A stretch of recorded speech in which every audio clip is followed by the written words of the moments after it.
बिहार चुनाव के मद्देनजर बीजेपी के राष्ट्रीय अध्यक्ष और केंद्रीय मंत्री जेपी नड्डा पटना पहुंचे।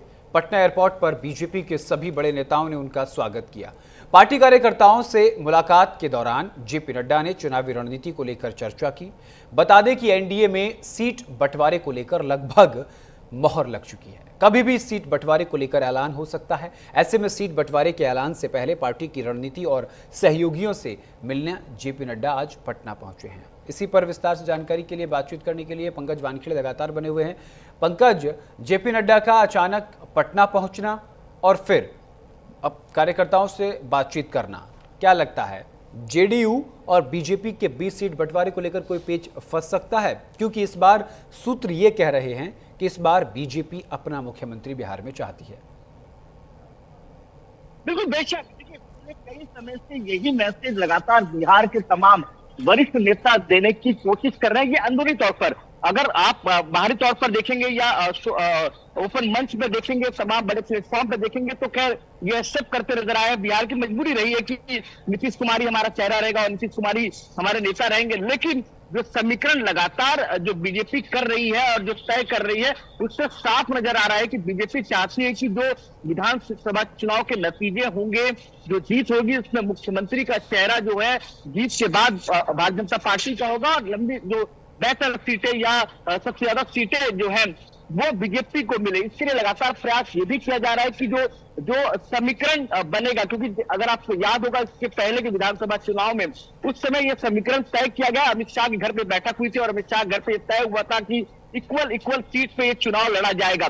लेकिन क्या इस बार भी यही रणनीति तय की जाएगी, ये महत्वपूर्ण है। और इसमें यह भी देखना होगा कि क्या इस बार कितने सीटों पर समीकरण है वो तय होते हैं। क्या इस बार बड़े भाई के तौर पर भारतीय जनता पार्टी नजर आती है? क्या वो 104, 105 सीटों पे चुनाव लड़ेगी या जेडीयू जो है वो 102 और 103 सीटों पर अपने आप को जो है वो सीमित करना चाहेगी?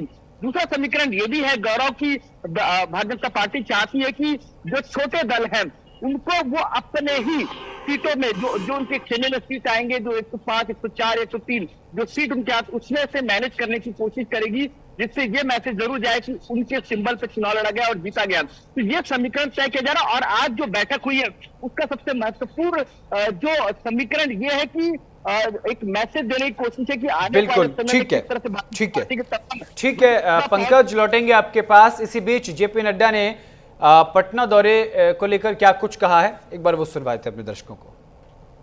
अगर मैं लालू यादव की बात करूं तो विकास के नाम पर इनका स्टेटमेंट क्या था? रोड बना देंगे तो पुलिस जल्दी पहुंच जाएगी तुम्हारे पास, रोड नहीं है तो पुलिस के बगैर हो तो ठीक हो। ये स्टेटमेंट है मुख्यमंत्री का। सड़क के नाम पर लालू यादव का स्टेटमेंट है कि जानवर के खुर खराब हो जाएंगे अगर सड़क बना देंगे। लालू यादव का ये स्टेटमेंट है पलायन पर। ये तो हमारा बिहारी भाई है, अंगोछा पहन के जाता है, टाई सूट पहन के लौटता है। इस तरीके से आपने पलायनवाद को एक, जिसे कहा जा सकता है कि एक उसका महिमा मंडन करने का आपने काम किया। क्या आपका विजन था?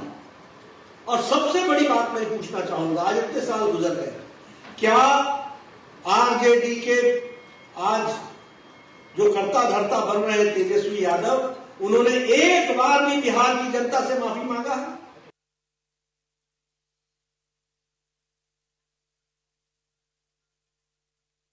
जेपी नड्डा जी बताए कि अब तक भाजपा का राष्ट्रीय अध्यक्ष कब तय होगा?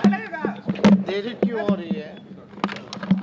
बना गाली दिए हुए आरजेडी को, लालू जी को, हम लोगों को, हम लोगों का बाजार थोड़ी चलने वाला है। बिहार के 1% लोग बीजेपी सरकार को नहीं जानते। बिहार की सियासत में एक बार फिर एक नई राह उभर कर सामने आ रही है और इस बार चर्चा में है प्रशांत किशोर और उनकी जन स्वराज पार्टी पीके। यानी प्रशांत किशोर खुद चुनावी मैदान में नहीं उतरेंगे, ये तो साफ है, लेकिन टिकट बंटवारे का उनका फॉर्मूला बाकी दलों से बिल्कुल अलग है।